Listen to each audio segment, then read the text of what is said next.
Welcome to ইতাস kitchen. আজকে মা বানাবে মাটন ডাক বাংলো। আজকে মার শরীরটা ভালো নেই, তার জন্য আমি ভয়েস ওভার দিচ্ছি। প্রথমে এই রেসিপিটির জন্য বানিয়ে নেব একটি ম্যাজিক মশলা। জন্য লাগবে গোটা জিরে, গোটা ধনে, গোটা গরম মশলা, শুকনো লঙ্কা আর তেজপাতা। এবার আমরা ড্রাই রোস্ট করে একটি ফাইন পাউডার বানিয়ে নেব। এবার আমরা 4টে ডিম বয়েল করে নেব। ডিমগুলো বয়েল হতে হতে আমরা মাটন ম্যারিনেশনের জন্য একটি পেস্ট বানিয়ে নেব। তার জন্য নিয়ে নিচ্ছি আদা, রসুন, পেঁয়াজ, কাঁচা লঙ্কা। এবার পেস্টটা দিয়ে দেব ফেটিয়ে রাখা টক দই, হলুদ গুঁড়ো, নুন আর সর্ষের তেল। এবার মাটনগুলো ম্যারিনেট করে 30 মিনিটস রেস্টে রেখে দিতে হবে। এবার একটি কড়াইতে সাদা তেল আর বাটার দিয়ে ডিমগুলো হলুদ আর নুন দিয়ে ভেজে নামিয়ে নেব।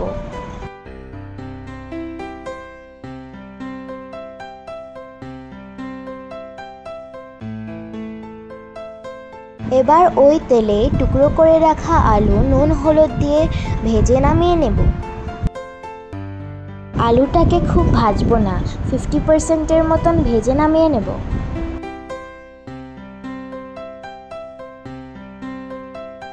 এবার কড়াইতে সর্ষের তেল দিয়ে ফোড়নে দেব তেজপাতা আর গোটা গরম মশলা। তারপর দিয়ে দিতে হবে কুচনো পেঁয়াজ। এবার পেঁয়াজগুলোকে গোল্ডেন ব্রাউন করে ভেজে নেব।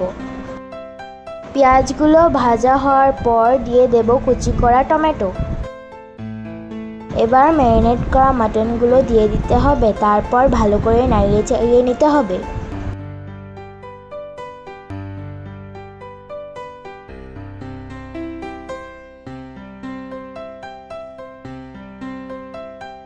তারপর দিয়ে দিতে হবে কয়েক কোয়া রসুন। এবার মিক্স করে দিয়ে দিতে হবে ধনে গুঁড়ো আর আমাদের বানিয়ে রাখা ম্যাজিক মশলা। এবার ভালো করে কষিয়ে নিতে হবে।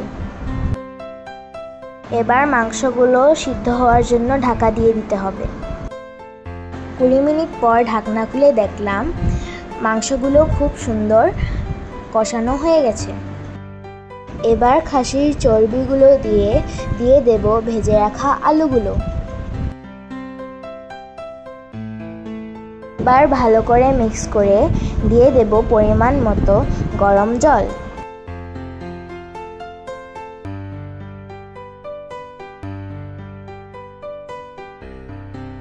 এবার নাড়িয়ে চাড়িয়ে দিয়ে দেব আগের থেকে ভেজে রাখা ডিমগুলো। তারপর ঝোলটাকে 5 মিনিটের মতন ফুটিয়ে নিতে হবে।